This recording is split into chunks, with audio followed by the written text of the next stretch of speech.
Any parent out there knows the struggle of whining, right? And overcoming this behavior with your kids is super hard. Luckily, we have Kate, owner of Family DoDots, with some tips for dealing with this. Kate, thanks so much for being here today. You're welcome. So what's the best age to start implementing this practice of the anti-whining, and does it work on adults? Because I would very much like to use it on my husband. Yes. Okay, well, so I would recommend around 5 and older for this this 5 method. and older, okay. Yes, because if they're younger than that, they're usually whining for different reasons. They have different needs that need to be met, so you would approach it differently. Okay, so, 5 and older. Okay, and where do we start? Do we make it a game? Do we talk to them? Okay. What do we do? Yeah, so the first thing you want to do is to help them understand what whining really is, because whining is a big concept, and there's a lot of things that can go under it and a lot of different kinds of whining. And so I recommend teaching kids 2 different ways that they are whining to help them break it down and make it really simple for them. Okay, 2 different ways. So what are the 2 different ways? Okay, so I'll tell you the 2 ways and then give you an example. So the first way is where they repeat words over and over again. And then the second way is when they hold out their vowel sounds and they're holding out their words. Okay, the classic one. I don't want to do it. Yeah, maybe that's the husband one, right? Yeah. Okay, so the first one, for example, would be the repeating words, and that's where they say, you know, Mom, please, please, please, please, can I go with you? Mom, please, please, please, please, please, please, please, please, please, please, Mom. And you can see that's just like nagging at your nerves. And so that's teaching kids, you know, when you repeat the words like that, it's really hard for me to listen to you and want to listen to you.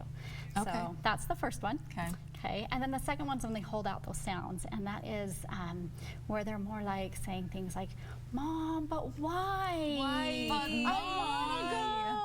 Yes, so yeah. using that, yeah, so they just hold out those sounds and like, it's not fair, and so they stretch out those vowels. Nails down a chalkboard. Yeah. Right, we gotta stop that. So teaching the kids what those 2 things are really encompasses a lot of whining, and it's black and white. You can tell if they're doing it or not doing it. But if you say to a child, stop whining, they may or may not know exactly what you mean until you teach them. You got to be specific on how they are whining. Exactly. So then after that, after they know how to do it, you know, I just gather your family together and say, hey, we've got this whining problem in our family. We got to kick it out.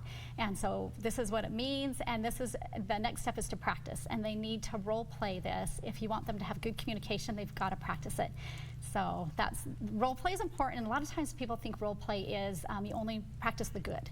And I always recommend, especially with whining, that you practice when they're whining and when they're not whining, because you know they can pull a sentence out of a jar, practice that, whining, not whining, and that shows the parent they know how to whine, they know what it is, and now they also know how to fix it. Good point, so they can see both sides. Okay, how do we use the DoDots system? How do we imply that with it? Okay, so the DoDots, what I love about DoDots is that it incorporates everything. Your chores, your behavior, goals, practice time, homework, anything you need your child to do is in the DoDots family system.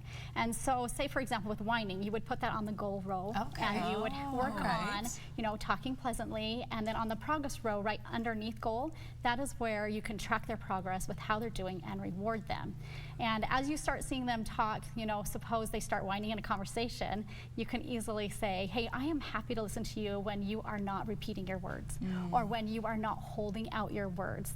And you can just be very specific. And then they have a chance to switch that and say, oh, Mom, please, can I, You gave them that expectation so they know where they're coming from. So where can we go for more great tips like this, and also to get our hands on that family system over there? Thank you. So if you go to FamilyDoDots.com, you can access all the information about this board, and as well as on our Facebook, we have a lot of information too. You're so great. Giving us all answers. I love it, Kate. Thanks so much.